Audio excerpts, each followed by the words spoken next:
नमस्कार दोस्तों, स्वागत है के क्लास में। आज हम लोग डिस्कस करने वाले हैं बीएड के पेपर असेसमेंट फॉर लर्निंग के बारे में, जिसमें एक यूनिट है basic statistics in educational evaluation. और इस यूनिट में एक इम्पॉर्टेंट टर्म आता है हमारा स्टैटिस्टिक्स। तो आज हम लोग डिस्कस करेंगे कि स्टैटिस्टिक्स होता क्या है।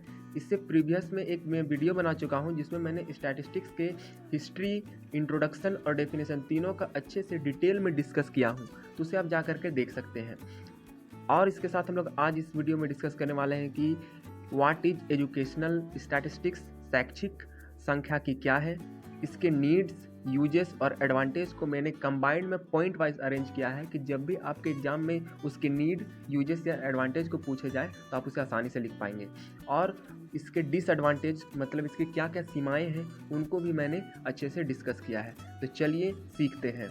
सबसे पहले हम लोग बात करते हैं कि स्टैटिस्टिक्स क्या होता है, मतलब इसको एक जनरल वे में हम लोग समझने का प्रयास करेंगे।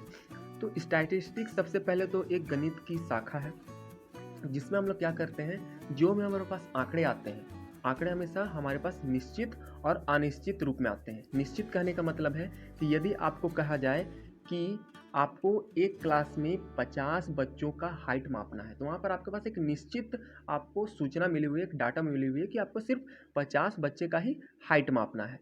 लेकिन आपको बोला जाए कि आपको एक इंडिविजुअल बच्चे का एकेडमिक ईयर में क्या परफॉर्मेंस होने वाला है उसके बारे में कहना है।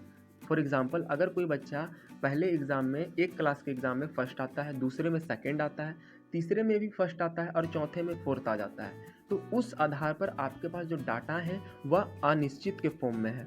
तो उस आधार में आप क्या करते हैं, उनका आकलन करते हैं। ठीक है, तो यहाँ पर मैंने यह बताने का प्रयास कर रहा हूँ कि सांख्यिकी गणित की वह शाखा है जो निश्चित व अनिश्चित आंकड़ों का अध्ययन कर उसका संग्रहण करती है, वर्गीकरण करती है, विश्लेषण करती है और प्रस्तुतिकरण करती है। मतलब कोई भी हमारे पास आंकड़ा, जैसे कि अगर हम लोग वो बच्चे का 50 बच्चों का हाइट माप लेते हैं तो उसको किस तरह से वर्गीकृत कर पाएंगे, उसको कैसे हम लोग स्टैटिक फॉर्म में दिखाएंगे, कैसे प्रस्तुत कर पाएंगे, तो वो सारा जो हमको व्यवस्था प्रदान करता है, वो कौन व्यवस्था प्रदान करता है, हमको स्टैटिस्टिक्स वो व्यवस्था प्रदान करता है। आगे हम लोग बात करते हैं एजुकेशनल स्टैटिस्टिक्स। ठीक है, कि एजुकेशनल स्टैटिस्टिक्स क्या होता है। तो एजुकेशनल स्टैटिस्टिक्स का एक पार्ट है। ठीक है, और यहाँ पर एजुकेशनल लग गया, मतलब वैसा स्टैटिस्टिक्स जो एजुकेशन में काम आता है, जिसका संबंध एजुकेशन से होता है। ठीक है, मतलब शैक्षिक संस्थानों से संबंधित। ठीक है, शैक्षिक संस्थानों से संबंधित विभिन्न पहलुओं या क्षेत्रों से प्राप्त आंकड़ों का अध्ययन या मापन कर आंकड़ों का संग्रहण, विश्लेषण, वर्गीकरण, प्रस्तुतिकरण करने की विधियां क्या कहलाती है, हमारा शैक्षिक सांख्यिकी कहलाती है। मैंने बोला कि शैक्षिक संस्थानों से संबंधित। अब शैक्षिक संस्थान से कौन कौन से संबंध रहेंगे, बच्चों के संबंध रहेंगे, टीचर्स आ जाएंगे, मैनेजमेंट आ जाएगा, तो उनसे रिलेटेड जो भी हमारे पास डाटा आता है और उसका जब हम लोग क्या करते हैं, स्टैटिस्टिक्स करते हैं, उनका हम लोग संग्रहण करते हैं, प्रस्तुतिकरण करते हैं। फॉर एग्जांपल, अगर कोई बच्चा को कैसे हम लोग को ग्रेड देना है, कैसे उसके आईक्यू के लेवल में उसको वर्गीकृत करना है, एक टीचर का कैसे मूल्यांकन करना है, एक मैनेजमेंट किस तरह से अपना एकेडमिक ईयर में काम कर रहा है, सारा जो हम लोग डाटा को एक तरह से प्रस्तुत कर पाते हैं, उसे हम कहते हैं एजुकेशनल स्टैटिस्टिक्स। ठीक है, मतलब इसमें क्या है, वही काम हम लोग कर रहे हैं, बस इसमें एक छोटा सा टर्म हमारा ऐड हो गया है, वो है एजुकेशनल। तो यहाँ पर हमने एक और लाइन लिखा हुआ है, देख पा रहे हैं आप, स्टैटिस्टिक्स इन एजुकेशनल इवैल्यूएशन। तो एजुकेशनल इवैल्यूएशन मतलब हो गया शैक्षिक मूल्यांकन, कहाँ पर, स्टैटिस्टिक्स में। तो उसका भी हम लोग डेफिनेशन इसी को लिखेंगे कि जब हम लोग एजुकेशनल इवैल्यूएशन कहाँ पर करते हैं, स्टैटिक्स के द्वारा करते हैं, तो उसको हम लोग एजुकेशनल स्टैटिस्टिक्स कह सकते हैं। आगे हम लोग बात करेंगे uses, needs, advantages of educational statistics. ठीक है, इन तीनों को हम लोग एग्ज़ाम में अगर किसी भी एक चीज़ को पूछा जाता है तो उसे आप आराम से लिख सकते हैं। तो सबसे पहला इसका यूज या नीड या एडवांटेज यह होगा कि शैक्षिक सांख्यिकी का उपयोग छात्रों, शिक्षकों और प्रबंध का मूल्यांकन में किया जाता है। जाहिर सी बात है, क्योंकि ये शैक्षिक से रिलेटेड है, तो यहाँ पर जो भी हम लोग मूल्यांकन करेंगे वो हमेशा हम लोग का रिलेट किससे रहेगा, छात्रों से रहेगा, शिक्षकों से रहेगा और प्रबंध से रहेगा। समझ में आ रही है बात। आगे हम लोग बात करते हैं छात्रों के वार्षिक परीक्षा फल बनाने में इसका उपयोग किया जाता है। एकदम ट्रुथ बात बोल रहा है ये कि छात्रों का जो रिजल्ट हम लोग पब्लिश करते हैं उसमें भी क्या होता है, हम लोग का स्टैटिस्टिक्स का यूज होता है। हम लोग आंकड़ों का संग्रहण करते हैं, उसका प्रस्तुतिकरण करते हैं, और ये व्यवस्था भी हम लोग को क्या दिखाता है, स्टैटिस्टिक्स ही दिखाता है। आगे हम लोग बात करेंगे तीसरे पॉइंट में कि छात्रों, शिक्षकों और प्रबंधन के आंकड़ों के आधार पर आगामी अनुमान लगाने में सहायता मिलती है। अब जब हमारे पास पिछले कुछ रिकॉर्ड्स आ गए हैं कि कैसे टीचर अपना टीचिंग कर रहा है, बच्चे कैसे एकेडमिक में, अपने खेल में इस तरीके से वो परफॉर्म कर रहे हैं, या फिर मैनेजमेंट अपने एकेडमिक ईयर में किस तरीके से काम कर रहा है, तो उस आधार में हम लोग क्या कर सकते हैं, आगामी अनुमान लगा सकते हैं। और ये स्टैटिस्टिक्स का बेस्ट और पॉजिटिव पार्ट है, जिसके आधार पर हम लोग क्या कर सकते हैं, फ्यूचर के बारे में भी किसी भी बच्चे का, किसी भी टीचर के परफॉर्मेंस को आंक सकते हैं। अगला हमारा पॉइंट है कि शैक्षिक सांख्यिकी प्रयोगों से प्राप्त आंकड़ों से अनिश्चितता के दायरे में निश्चितता और सही कथन में समर्थ होता है। यहाँ पर हमें यह कहा जा रहा है कि जब भी हम लोग शैक्षिक सांख्यिकी का प्रयोग से जो भी आंकड़ा प्राप्त करते हैं, फॉर एग्जांपल एक बच्चे का हम लोग आंकड़ा प्राप्त किए कि वो 40, मतलब ऐसा हम लोग कंसिडर कर लेते हैं कि एक टेस्ट होता है जिसमें एक बच्चा एक बार 100 लाता है, फिर 50 लाता है, फिर 0 लाता है और फिर 50 लाता है। तो यहाँ पर जो आंकड़े हैं वो अनिश्चित है, लेकिन अनिश्चित के भी दायरे में अगर आपको बोला जाए कि वो नेक्स्ट एग्जाम में कितना ला सकता है, तो आप उसका एवरेज निकाल लीजिएगा। मतलब 4 एग्जाम हुआ है, 100, 50, 0, 50, ठीक है। तो उस आधार पर 200 हो जाते हैं, तो 4 और 200 यहाँ पर हो जाएगा 50। मतलब वो अगले एग्जाम में 50 के लमसम में लाएगा। मतलब अनिश्चित दायरे में भी एक निश्चितता और सही कथन में वो समर्थ होता है। तो ये एजुकेशनल इवैल्यूएशन का एक एडवांटेज भी है। आखिरी हमारा पॉइंट है कि वो शोध कार्यों के लिए सांख्यिकी आधारभूत है। जब भी हम लोग किसी भी प्रकार का रिसर्च करने के लिए बच्चों को देते हैं, तो वहाँ पर बच्चा क्या करता है, कुछ एनालिसिस करता है, कुछ डाटाओं को देखता है, जिसके आधार पर वो क्या करता है, अपने शोध कार्य को कंप्लीट कर पाता है। तो इसलिए यहाँ पर ये क्या हो गया, इसका यूज़ अधिक हो जाता है। तो ये भी एक एडवांटेज के रूप में है। अब एक इम्पॉर्टेंट क्वेश्चन को हम बीच में डिस्कस कर लेते हैं कि सांख्यिकी के अध्ययन में विद्यार्थियों के उद्देश्य, मतलब एक बच्चा का क्या उद्देश्य होना चाहिए सांख्यिकी पढ़ने का। सबसे पहला आता है हम लोगों का सांख्यिकी की शब्दावली को भली प्रकार से सीख लेना। मतलब अच्छे प्रकार से सांख्यिकी की जो भी हमारा शब्दावली है उसको सीख लेना कि बारंबारता क्या होता है, हमारा दंड आलेख क्या होता है, मध्य बिंदु क्या होता है, इन सारे शब्दावली को अच्छे से वो सीख लेना। यह पहला उद्देश्य होना चाहिए। दूसरा उद्देश्य यह होना चाहिए कि गणना की निपुणता की पुनरावृत्ति या उसका विस्तार करना। जाहिर सी बात है कि जब हम लोग सांख्यिकी में कार्य करते हैं तो हम लोग बहुत सारे डाटा, बहुत सारे आंकड़ों का गणना करते हैं, तो उसमें एक निपुणता आती है। पहले से वो गणना सीखा हुआ रहता है, लेकिन जब वो सांख्यिकी का कार्य करता है तो उसमें एक निपुणता आनी स्टार्ट हो जाती है। हम लोग डायलॉग जानते हैं कि हम लोग जितना भी प्रैक्टिस करेंगे उतना परफेक्ट बनते चले जाएंगे। तो यहाँ पर भी यही कॉन्सेप्ट लगता है, जिसके आधार पर उसके निपुणता में के साथ उसका विस्तार भी होना शुरू हो जाता है। तो ये उसका दूसरा उद्देश्य होना चाहिए।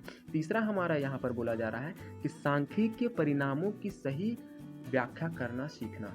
ठीक है, यहाँ पर ये बोला जा रहा है कि जब हम लोग क्या करते हैं, दंड आलेख बनाते हैं, तो इस ओर हमारा जनसंख्या है, इस ओर हमारा वर्ष है, तो उसको किस तरह से हम लोग अरेंज किए हैं, तो उसका व्याख्या करने का टेक्निक वो सीख लेना चाहिए उसको।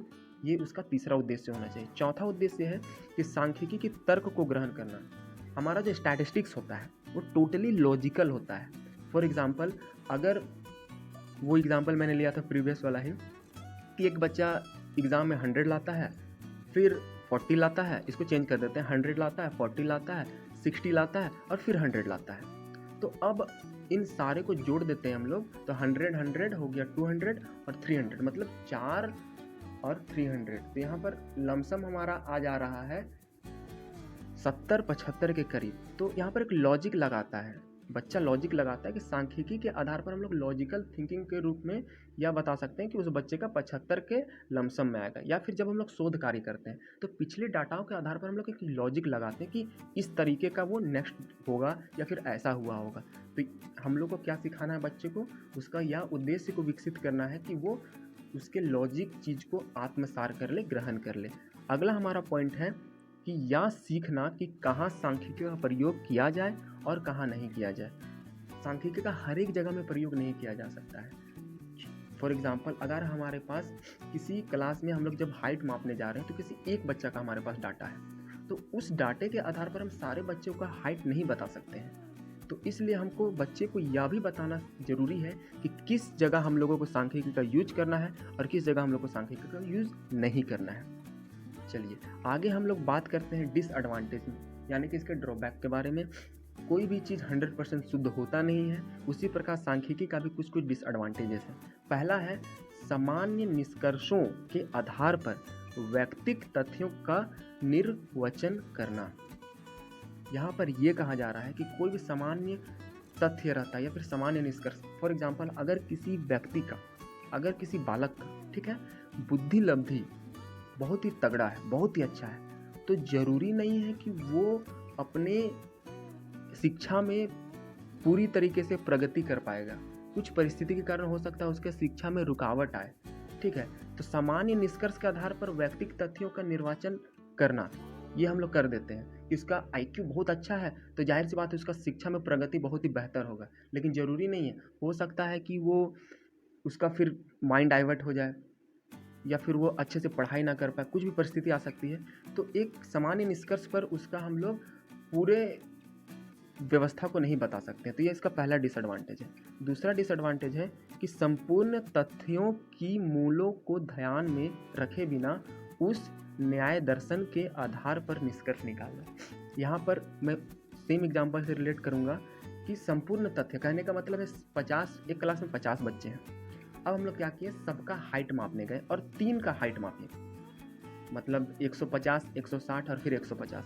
अब तीन व्यक्ति का हाइट मापे हैं, हमारे पास संपूर्ण तथ्य नहीं है और उसके आधार पर अगर हम लोग एक पूरे क्लास का हाइट को बता देंगे, एक प्रतिनिधित्व वाला हाइट बता देंगे, तो वो भी कहना गलत होगा। ऐसा हम लोग करते हैं सांख्यिकी में कि हम लोग 10 बच्चे का हाइट मापने गए और 7 बच्चों का हाइट मापे हैं, और फिर अगर हम लोग को प्रतिनिधित्व वाला एक हाइट बताने बोला जाए तो उसमें हम लोग क्या करेंगे, उसको बता देंगे, जो गलत हो सकता है। हो सकता है जो आखिरी 2 बच्चा वो बहुत ज़्यादा लंबा हो या बहुत ज़्यादा बौना हो, तो इस स्थिति में भी हमारा सांख्यिकी का जो सटीक आंकड़ा होता है वह गलत साबित हो जाता है, ठीक है। आगे हम लोग बात करेंगे, हम लोग बात करते हैं तीसरे पॉइंट में। तो तीसरे पॉइंट में कहा जा रहा है औसत या मध्यमान मूल्यों का प्रयोग करना, जबकि इससे निकले के बजाय तथ्यों के महत्वपूर्ण पक्षों की अवहेलना होती है। इसको भी मैं एग्जाम्पल से रिलेट कर रहा हूँ। मान लेते हैं कि एक बच्चे का 4 बच्चों का रिजल्ट आता है, ठीक है, 4 बच्चों का रिजल्ट आता है, किसी का 100 आया है, किसी का 90 आया है, ठीक है, किसी का 40 आया है और किसी का 10 आया है। तो 100, 90, 10 और 40 हो गया 240, ठीक है, 240 हो जाता है। 240 का एवरेज निकाल देते हैं तो हम लोग आ जाता है 80, ठीक है, 80 आ गया। अब यार ये जो 80 मार्क्स आया, तो ये पूर्ण पक्ष, इसका जो पूर्ण पक्ष है उससे मैच ही नहीं कर रहा है। ना तो ये 100 के बराबर आ रहा है, ना तो ये 40 के बराबर में आ रहा है, ना ये हम लोग का 50 के समीप आ रहा है, ठीक है। तो यहाँ पर हम ये कहना चाह रहे हैं कि जब हम लोग औसत या मध्य मान निकाल लेते हैं तो उससे हम लोग का सटीक तथ्य निकलने के बजाय महत्वपूर्ण पक्ष की अवहेलना होती है। तो ये हमारा तीसरा पॉइंट कह रहा था। आखिरी में हम लोग बात करेंगे चौथे पॉइंट में, और चौथा हमारा पॉइंट यह बताता है कि पूर्व कथन का पूर्णतः सत्य ना होना। मतलब जो भी हम लोग प्रेडिक्ट करते हैं वो पूर्णतः मतलब 100% श्योर नहीं होता है, ठीक है। फॉर एग्जाम्पल, अगर कोई बच्चा एकेडमिक रूप में ठीक कर रहा है, सही कर रहा है, पिछले 5 सालों से 8 सालों से ठीक कर रहा है, तो अगर उसके 9वें साल में अगर हम लोग कुछ प्रेडिक्ट कर देते हैं कि वो इतना नंबर लाएगा, तो यह भी कहना बिल्कुल गलत होगा। तो ये इसके डिसएडवांटेज में भी आ जाएंगे। तो अगर आपको ये वीडियो पसंद आया तो इसे प्लीज़ लाइक करिए, शेयर करिए और सब्सक्राइब करिए। धन्यवाद। जय हिंद।